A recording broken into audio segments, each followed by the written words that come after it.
নমস্কাৰ মিত্ৰসকল, YouTube channel অমৃতেশ্বৰ পুত্ৰালৈ আপোনালোকক দীৰ্ঘদিনৰ মূৰত আকৌ এবাৰ স্বাগতম জনাইছোঁ। আজিৰ বিষয়বস্তু অত্যন্ত স্পৰ্শকাতৰ হ'ব, অত্যন্ত ক্ৰান্তিকাৰী বিষয়বস্তু হ'ব। কাৰণ বিষয়বস্তুৰ শিৰোনামা শুনিয়েই আপোনালোকে হয়তো আচৰিত খাব। বিষয়বস্তুৰ শিৰোনামা হৈছে যে আপোনাৰ মাতৃ পিতৃৰ মৃত্যুত বা আপোনাৰ গুৰুজনৰ মৃত্যুত 1 বছৰলৈ ঘৰত চাকি বন্তি জ্বলাব পায় নে নাপায়, 1 বছৰলৈ মঠ মন্দিৰত যাব পায় নে নাপায়, 1 বছৰলৈ আশ্ৰম তীৰ্থস্থান আদিত যাবলৈ পায় নে নাপায়, বা 1 বছৰৰ ভিতৰত কোনোবা মানুহৰ ঘৰত শ্ৰাদ্ধ আদি হ'লে যাব পায় নে নাপায়। এই ধৰণৰ প্ৰশ্নটো অসংখ্য মানুহৰ অন্তৰত অসংখ্যভাৱে ক্ৰিয়া কৰি আছে। মই এতিয়ালৈকে যিমান মানুহ লগ পালোঁ আজিলৈকে, যিমান সংঘৰ মানুহ হওক, লাগে সি সৎসংগ বিহাৰৰ হওক বা অন্য কোনোবাই হওক, সকলোৰে ব্লাডত এই ধাৰণাটো একদম অস্থি মজ্জাত সোমাই গৈছে যে মৰাৰ পিছত যদি মা দেউতা মৰিছে বা কোনোবা অভিভাৱক মৰিছে, 1 বছৰলৈকেতো মঠ মন্দিৰত যোৱা সম্পূৰ্ণৰূপে নিষেধ, আশ্ৰম আদিত যোৱা নিষেধ, ঘৰত বন্তি চাকি জ্বলোৱাও নিষেধ, ঘৰত মাংগলিক কৰ্ম কৰাও নিষেধ, আৰু বেলেগৰ ঘৰত শ্ৰাদ্ধ আদি হ'লেও যোৱাটো নিষেধ।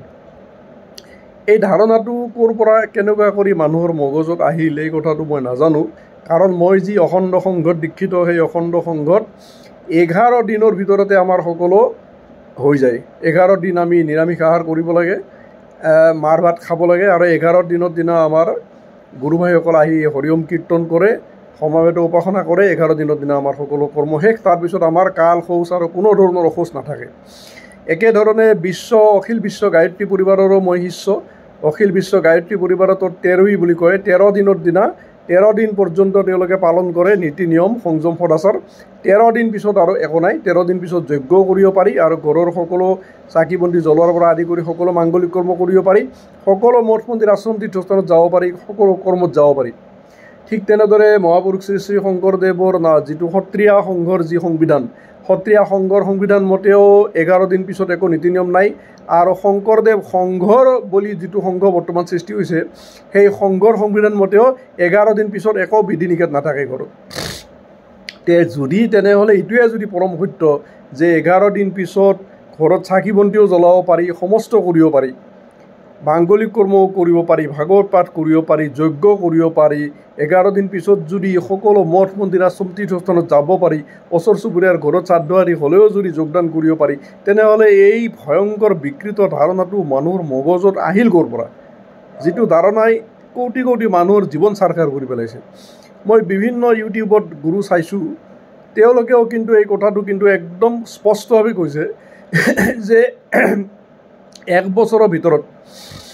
যিটো ভ্ৰান্ত ধাৰণা আছে, এইটো মধ্যযুগীয় পুৰোহিততন্ত্ৰৰ পৰা এই ধাৰণাটো আহিছে। কেনেকৈ ক'ৰ পৰা কি কাৰণত আহিছিল নাজানো। চাওক, যেতিয়া আমাৰ গুৰুজন বা পিতৃ মাতৃ যেতিয়া স্থূল শৰীৰৰ কৰ্ম ভোগ সম্পূৰ্ণ কৰি, প্ৰাৰব্ধ ভোগ সম্পূৰ্ণ কৰি, আগৰ জন্মৰ অনাদি জন্মৰ কৰ্মৰ যিটো অংশ বৰ্তমান জন্মৰ সুখ দুখ মান অপমান দুখ কষ্ট জ্বালা যন্ত্ৰণা ৰূপে লৈ আহিছিল, প্ৰাৰব্ধ ভোগ বুলি কয়। প্ৰাৰব্ধৰ ভোগ সম্পূৰ্ণ কৰি বাকী বৰ্তমান জন্মৰ কৰ্মফল লগত লৈ আৰু বাকী সঞ্চিত কৰ্মৰ ফল লগত লৈ সূক্ষ্ম জনিত সূক্ষ্ম দেহত যেতিয়া তেওঁলোক গুচি যাব, এনেকুৱা নহয় যে প্ৰত্যেকে 11 দিন ঘৰতে থাকিব। এনেকুৱা ধাৰণাও ভ্ৰান্ত ধাৰণা বহুতৰে আছে যে 11 দিন আত্মাটো ঘৰৰ ভিতৰত ঘূৰি থাকে। কোনো এনেকুৱা গেৰাণ্টি নাই। যিবিলাকৰ মোহ অন্ধকাৰ অত্যন্ত প্ৰবল, মূলাধাৰ চক্ৰত যাৰ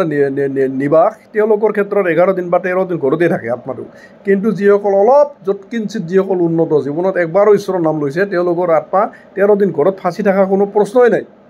ভয়ংকৰ মোহ অন্ধকাৰত থকা প্ৰাণীবিলাকৰ ক্ষেত্ৰতহে এইবিলাক কথা কোৱা যায় যে যেতিয়া সূক্ষ্ম শৰীৰত যেতিয়া গুচি যাব, গোটেই জীৱনটোৰ উপাৰ্জিত যি কৰ্মফল, বিচাৰ আৰু চিন্তন, তেওঁলোকৰ যিটো বিলিফ ছিষ্টেম, সেই আত্মাৰ যিটো গোটেই জীৱনটোত যি বিশ্বাস যিটো তন্ত্ৰ, তেওঁ জীৱনটোত কিমান গুৰু সেৱা কৰিলে, সৎগুৰু সেৱা কৰিলে নে নাই, গৌ সেৱা কৰিলে নে নাই, নিপীড়িত মানৱতাৰ কাৰণে কি কৰিলে, মাতৃভূমিৰ কাৰণে কি কৰিলে, অন্যান্য প্ৰাণীবিলাকৰ সেৱাৰ ক্ষেত্ৰত কি কৰিলে, নিজৰ জীৱনত আত্মপৰিৱৰ্তনৰ কাৰণে কি কৰিলে, আত্মবিকাশৰ কাৰণে কি কৰিলে, জীৱনটোত আত্মপৰিষ্কাৰৰ কাৰণে, আত্মপৰিশোধনৰ কাৰণে, আত্মপৰিমাৰ্জনৰ কাৰণে কিমানখিনি তপ তিতিক্ষা, কিমানখিনি সহিষ্ণুতা, কিমানখিনি সাধনা তেওঁ কৰিলে, জীৱনটোত কিমানখিনি নিষ্কাম সেৱা কৰ্ম কৰিলে, কিমানখিনি ভজন উপাৰ্জন কৰিলে, কিমানখিনি স্বদেশী বিচাৰ ক্ৰান্তিৰ কাৰণে, গৌ ৰক্ষাৰ কাৰণে, পঞ্চগব্য প্ৰচাৰৰ কাৰণে কিমানখিনি সেৱা সহযোগ কৰিলে। সংযম ব্ৰহ্মচৰ্য বীৰ্যধাৰণ জিতেন্দ্ৰিয়ত্বৰ সাধনা সাত্বিকতাৰ সাধনা সদাচাৰৰ সাধনা প্ৰণালী মতে প্ৰসাদ গ্ৰহণৰ সাধনা সন্ত সেৱাৰ সাধনা ওচৰ চুবুৰীয়াৰ প্ৰতি আমাৰ প্ৰেম ভাৱ সমাজৰ প্ৰতি ৰাষ্ট্ৰৰ প্ৰতি প্ৰেম ভাৱৰ সাধনা মই কিমান কৰিলোঁ জীৱনটোত কিমানখিনি সাত্বিকতাৰ সাধনা কিমানখিনি সদাচাৰৰ সাধনা কিমানখিনি আত্মবিকাশ কৰি কুণ্ডলিনীক কিমানখিনি চৈতন্য কৰিলোঁ চেতনাক কিমানখিনি বঢ়ালোঁ নিজৰ উৰ্জা ফ্ৰিকুৱেঞ্চিৰ কিমান স্তৰলৈকে মই গ'লোঁ এই গোটেইখিনিৰ ওপৰত মোৰ আত্মাৰ সূক্ষ্ম শৰীৰৰ গতি নিৰ্ধাৰণ কৰিব যিহেতু 100ৰ ভিতৰত 99% যিহেতু মূলাধাৰ স্বাধিষ্ঠান আৰু মণিপুৰ চক্ৰৰ ভিতৰতে যিহেতু থাকি যায় মূলাধাৰ মানে একদম গুজ্জদ্বাৰৰ তলত আৰু ইফালে স্বাধিষ্ঠান নাভিৰ তলত আৰু মণিপুৰ হৈছে নাভি চক্ৰ আহাৰ নিদ্ৰা ভয় মৈথুনৰ মাজত নাম যশ খ্যাতি মান সন্মান প্ৰতিপত্তিৰ বাসনা লিংগৰ ভোগৰ বাসনা জিভা ভোগৰ বাসনা মানৰ বাসনা প্ৰতিপত্তিৰ বাসনা বোৱাৰীৰ পৰা সুখ পাম পুত্ৰৰ পৰা সুখ পাম নাতিৰ পৰা সুখ পাম মাটি ভূমিৰ পৰা সুখ পাম অমুকত ইমান কোটি টকা জমা আছে ইমান কোটি টকাৰ পৰা মই ইমান পাম নাতিক ইমান দিম বোৱাৰীক ইমান দিম পুত্ৰক ইমান দিম জোৱাইক ইমান দিম এই চিন্তাতে যিহেতু সংসাৰী মানুহবিলাকৰ জীৱন যিহেতু শেষ হৈ যায় গতিকে সংসাৰী মানুহবিলাকে মৃত্যুৰ পিছত কি হয় প্ৰথম যিটো এটা বছৰ এই এটা বছৰত তেওঁলোকক ওপৰত যাবলৈ তেওঁলোকৰ ভীষণ কষ্ট হয় তেওঁলোকে পিতৃলোকৰ পৰিসীমাৰ ভিতৰতে তেওঁলোকে থাকি যায় আৰু যিবিলাকৰ কুকৰ্মৰ পৰিমাণ বেছি যিসকলে পৰস্ত্ৰী বা মাংস আহাৰ বা প্ৰাণী হত্যা আদি বা তোৰ ঘোষখৰি আদি বেয়া কৰ্মত লিপ্ত তেওঁলোকেতো প্ৰেতজনী প্ৰাপ্ত কৰিব প্ৰেতজনী প্ৰাপ্ত কৰিলেতো ভয়ানক জ্বালা ভয়ানক কষ্ট আৰু যিসকলে প্ৰেতজনী প্ৰাপ্ত নকৰেও সেইসকলেও অশান্তি অন্তৰ্দাহত দহি থাকিব লাগিব কাৰণ ঊৰ্ধ্বমুখে যোৱা যিটো ৰাস্তা যাক গীতাত দেৱযান পথ বুলি কৈছে শুক্ল পক্ষৰ যিটো পথ বুলি কৈছে আৰু আলংকাৰিক ভাষাত গীতাত যিটো কৈছে যে জ্যোতিৰ পথ বা দেৱযান পথ বা শুক্ল পক্ষৰ পথ সেই পথটোতো বন্ধ বিচাৰি নাপায় সেই পথটো বন্ধ হৈ যায় সেই পথ বন্ধ হৈ যোৱাৰ ফলস্বৰূপে তেওঁলোকে সম্পূৰ্ণৰূপে পুত্ৰ কন্যাৰ সাধনাৰ ওপৰত নিৰ্ভৰশীল হয় যদি পুত্ৰ কন্যাসকলে পিতৃ মাতৃৰ নামত বা গুৰুজনৰ নামত যদি নিয়মিত হৱন কৰে যজ্ঞ কৰে ভাগৱত পাঠ কৰে নিয়মিত তেওঁলোকৰ নামত নাম জপ মন্ত্ৰ জপ কৰি যদি তেওঁলোকৰ নামত সমৰ্পণ কৰে সন্ত সেৱা বৈষ্ণৱ সেৱা কৰি যদি তেওঁলোকৰ নামত সমৰ্পণ কৰে ঘৰত যদি 3বাৰ কৰি যদি বন্তি চাকি জ্বলি থাকে সৎ শাস্ত্ৰ গীতা আদি সৎ শাস্ত্ৰবিলাকৰ যদি পাঠ হৈ থাকে পুৰাণ আদি যদি পাঠ হৈ থাকে আৰ্তনিপীড়িতসকলৰ সেৱা কৰাৰ পৰা ব্ৰাহ্মণ সেৱাৰ পৰা কুমাৰী সেৱাৰ পৰা কন্যা ভোজনৰ পৰা গৌ সেৱাৰ পৰা ভূত যজ্ঞৰ পৰা যিমান সৎকৰ্ম আছে যিমান সন্তানে কৰিব তাৰ এটা অংশ জিনৰ মাজেৰে যিহেতু জিনৰ লগত সম্পৰ্ক আছে সন্তানৰ পিতৃ মাতৃৰ গতিকে পিতৃ মাতৃ এটা অংশটো পাবই পাব সিমানে পিতৃ মাতৃ ওপৰলৈকে যোৱাৰ সুবিধা হ'ব সূক্ষ্ম শৰীৰ সিমানে ভাৰ শূন্য হ'ব সিমানে পিতৃ মাতৃ দেৱযান পথত অমৃতময় পথত আনন্দৰ পথত সিমানে যাব পাৰিব কিন্তু যদি এই মধ্যযুগীয় বৰ্বৰ পুৰোহিততন্ত্ৰৰ কথা শুনি যদি 1 বছৰ ঘৰত চাকি বন্তি নজ্বলাই এই ঘৰখনত ঘৰ বাস্তু আহিব মই সেনেকুৱা ফেমিলি পাইছোঁ যাৰ ঘৰত দিনে ৰাতি বেমাৰ আজাৰ দিনে ৰাতি অসুখ অশান্তি দিনে ৰাতি কাজিয়া পেচাল গিৰিয়েকে মদ খাই পচি থাকে 12 বছৰে সন্তান জন্ম দি আছে কিন্তু ঘৰখনত কোনো ইনকাম চ'ৰ্চ নাই ঘৈণীয়েকে দৌৰি আছে মানুহৰ ঘৰে ঘৰে 5টা 6টা সন্তান জন্ম দি কিন্তু সেই ধাৰণা আছে যে 1 বছৰ চাকি বন্তি জ্বলাব নোৱাৰে ঘৰত জ্বলোৱা নাই 1 বছৰ চাকি বন্তি ইফালে ঘৰত মাংস আহাৰ আদি ঘৰ অকথ্য অপকৰ্ম ঘৰত হৈ আছে ঘৰত যিহেতু প্ৰাণী হত্যাৰ দৰে ভয়ংকৰ অপকৰ্ম হৈ আছে ঘৰত চাকি বন্তি পৰ্যন্ত জ্বলা নাই হৱন হোৱা নাই যজ্ঞ হোৱা নাই নাম কীৰ্তন হোৱা নাই নাম জপ হোৱা নাই ঘৰৰ এটা প্ৰাণীও সৎগুৰু দীক্ষিত নহয় সদাচাৰ নাই সংযম নাই ব্ৰহ্মচৰ্য নাই ঘৰখনত দিনে ৰাতি জ্বলি আছে কাৰণ দেৱসকলৰ অভিশাপ আহিছে পিতৃসকলৰ অভিশাপ আহি আছে ঋষিসকলৰ অভিশাপ আহি আছে যিখন ঘৰত 12 মাহৰ ভিতৰত 12 মাহে বন্তি নজ্বলে আনকি আমাৰ অখণ্ড দীক্ষিতসকলে 11 দিন যদিও তেওঁলোকে মন্দিৰত নাযায় কিন্তু সেই 11 দিন শ্ৰাদ্ধ অধিকাৰীজনেহে মন্দিৰত যাব নোৱাৰে কিন্তু বাকী বেলেগে মন্দিৰ পৰিষ্কাৰ কৰিব পাৰে ওংকাৰ বিগ্ৰহৰ সন্মুখত বন্তিও জ্বলাব পাৰে তাৰমানে ঘৰত 12 মাহে বন্তিগছ জ্বলি থাকিব লাগে পুৱা গধূলি বন্তি জ্বলাটো অনিবাৰ্য মাজে মাজে হৱন যজ্ঞ হোৱাটো অনিবাৰ্য ভাগৱত পাঠ হোৱাটো অনিবাৰ্য গীতা পাঠ হোৱাটো অনিবাৰ্য নাম প্ৰসংগ নাম কীৰ্তন হোৱাটো ঘৰত অনিবাৰ্য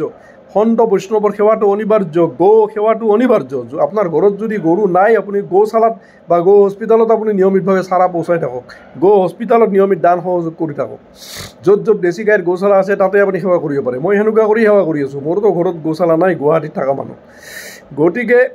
সূক্ষ্ম শৰীৰত থকা আত্মাসকলে আমাৰ সেই কৰ্মৰ এটা অংশ নিজে পায় আৰু আমি যদি সংকল্পপূৰ্বক যদি পিতৃ মাতৃৰ নামত যদি কৰ্ম কৰি পানী মাটি দৰ্পণ কৰি যে মই ভাগৱত পাঠ কৰিলোঁ অখণ্ড ভাগৱত পাঠ মোৰ মাতৃ পিতৃ পাওক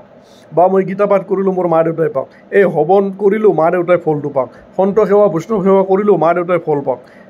আৰ্তনিপীড়িত সেৱা কৰিলোঁ ফল মা দেউতাই পাওক এই ধৰণে যদি বিশেষ সংকল্প কৰি যদি মা দেউতাৰ নামত দিওঁ সেইটোতো আৰু শীঘ্ৰে 1 ছেকেণ্ডৰ ভিতৰত সেইটো ফলটো লগে পাই যাব সংকল্প নল'লেও পাব কাৰণ জিনৰ সম্পৰ্ক আছে যিহেতু জন্ম জন্মান্তৰত জিনৰ সম্পৰ্ক মা দেউতাৰ লগত আছে গতিকে জিনেদি যাবই সূক্ষ্ম শৰীৰত সেইটো ডাইৰেক্ট যাব কিন্তু যদি মই নকৰোঁ ঘৰত যদি চাকি বন্তি নজ্বলে মই যদি মঠ মন্দিৰ আশ্ৰম তীৰ্থস্থানত যদি তীব্ৰ ৰূপত যদি নাযাওঁ 1 বছৰৰ ভিতৰত তেতিয়াহ'লে এই পিতৃ মাতৃৰ ঘোৰ অন্ধকাৰময় দুৰ্দশাৰ মাজত প্ৰেতজনীৰ মাজত ভয়ানক কষ্ট খাব লাগিব প্ৰেতজনী পাওক বা নাপাওক কিন্তু তেওঁলোকে ওপৰত যাব নোৱাৰে তেওঁলোকে এই তলৰ পিতৃলোকৰ মাজত আৰু এই ঘৰৰ মাজতে চাৰিওফালে বাস্তু সৰ্প হৈ কিনে হয়তো সাপ হৈ থাকিব লাগিব নহয়তো ঘৰৰ চাৰিওফালে সূক্ষ্ম শৰীৰত মানসিক শাৰীৰিক অপাৰ কষ্ট দুশ্চিন্তাৰ মাজত ঘূৰি ফুৰিব লাগিব কাৰণ সন্তানে যিখিনি উৰ্জা দিব চাওক মন্ত্ৰ জপ হৈছে উৰ্জা নাম জপ উৰ্জা ভাগৱত পাঠ উৰ্জা সন্ত সেৱা বৈষ্ণৱ সেৱা গৌ সেৱা আৰ্ত নিপীড়িতৰ সেৱা যত যিমান ঐশ্বৰিক কৰ্ম আছে একোটা দৈৱিক উৰ্জা হয় এই দৈৱিক উৰ্জা আমি যিমান পাম তাৰে এটা অংশ আমাৰ পিতৃসকলে লগে লগে পাই যাব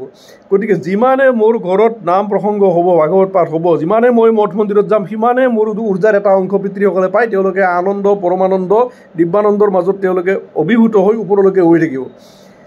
সিদিনা এজন মহাপুৰুষে খুব ভাল কথা কৈছে যে যিবিলাকে এই বিকৃত কথাবিলাক প্ৰচাৰ কৰিছে যে 1 বছৰ মন্দিৰত নাযাবি আশ্ৰমত নাযাবি সেইবিলাকে এই কথাটো কৈছে না কোনোবাৰ দিনা যে 1 বছৰ পৰতিৰতাৰ পিনে নাচাবি 1 বছৰ পৰতিৰতাৰ লগত লিলি নকৰিবি 1 বছৰ পৰতিৰতাৰ লগত হাঁহি ফূৰ্তি তামচা নকৰিবি 1 বছৰ মাংস আহাৰ নকৰিবি 1 বছৰ তহঁতে ভাল কাম যিমান আছে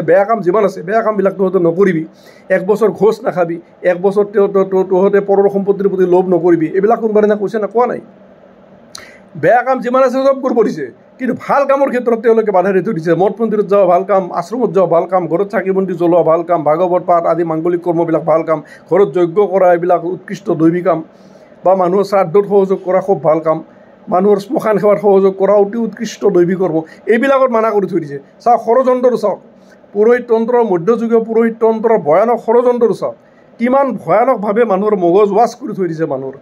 কিমান ভয়ংকৰ মগজ ৱাছ যেনেকুৱা কৰি মৃত্যু ভোজৰ বিৰুদ্ধে মই গোটেই জীৱনটো বিদ্ৰোহ ঘোষণা কৰি আছোঁ আচাৰ্য বৰিষ্ঠ ৰাম শৰ্মাই গোটেই জীৱনটো বিদ্ৰোহ ঘোষণা কৰিছে অসংখ্য মহাপুৰুষে বিদ্ৰোহ ঘোষণা কৰিছে কাৰণ মৃত্যু ভোজ বৈদিক নহয়ে মধ্যযুগৰ পুৰোহিততন্ত্ৰই মৃত্যু ভোজটো ওলাই থৈ দিছিল আজি সেই মৃত্যু ভোজৰ নামত আজিও কোটি কোটি মানুহে ঘৰ নৰকৰ সাধনা কৰি আছে মৃত্যু ভোজ কৰি মাছ মাংস দিয়া মানে পিতৃ মাতৃ ঘৰ নৰকত পচাই দিয়া কাৰণ যিমান প্ৰাণীক হত্যা কৰিম সিমান প্ৰাণীৰ অভিশাপ প্ৰাৰ্থনাত দৰ্শনী চটফটনি কাঁচা তেজৰ বানপানী সকলো মা দেউতাই পাব পূৰ্বপুৰুষসকলে পাব পূৰ্বজসকলে ঘৰ নৰকত যাব এইবিলাক পাপৰ ফলত মইতো ঘৰ নৰকত যামেই মোৰ পূৰ্বজৰ নামত মই মাছে মাংসই মানুহক খুৱাই প্ৰাণী হত্যা কৰি মইতো ঘৰ নৰকত যামেই মোৰ পাপৰ ফলত মোৰ পূৰ্বপুৰুষসকল পিতৃসকলো নৰকত যাব গতিকে মই এই কথাৰ মাজেৰে সমাজৰ এটা মেছেজ দিলোঁ মহাপুৰুষসকলৰ পৰা মই এই মেছেজ লৈছোঁ অৱতাৰ পুৰুষসকলৰ পৰা মেছেজ লৈছোঁ লক্ষ লক্ষ সন্ত মহন্তসকলৰ মাজেৰে মই এই জ্ঞান লৈছোঁ যে আপোনাৰ পিতৃ মাতৃ যদি মৃত্যু হৈছে আপুনি কাৰো কথা নুশুনিব কোনো আধুনিক গুৰুৰ কথা নুশুনিব 12 মাহে ঘৰত ভাগৱত পাঠ কৰক 12 মাহে চাকি বন্তি জ্বলাওক 12 মাহে যজ্ঞ কৰক আৰু সদায় মন্দিৰত যাওক আপোনাৰ মন্দিৰ দৰ্শন আশ্ৰম দৰ্শনৰ ফল মাংগলিক কৰ্মৰ ফল আপোনাৰ পূৰ্বপুৰুষে পাব তেওঁলোক উৰ্ধমুখী হৈ আপোনালোকক আশীৰ্বাদ দি থাকিব তেওঁলোকৰ আশীৰ্বাদত আপুনি চাৰিওফালৰ পৰা অমৃতময় মধুময় আনন্দময় মাল হৈ যাব পাৰিব চব ফালৰ পৰা লাইক কৰি দিব শ্বেয়াৰ কৰি দিব কমেণ্টছ কৰি দিব মোৰ চেনেল ছাবস্ক্ৰাইব কৰি মোক ধন্য কৰিব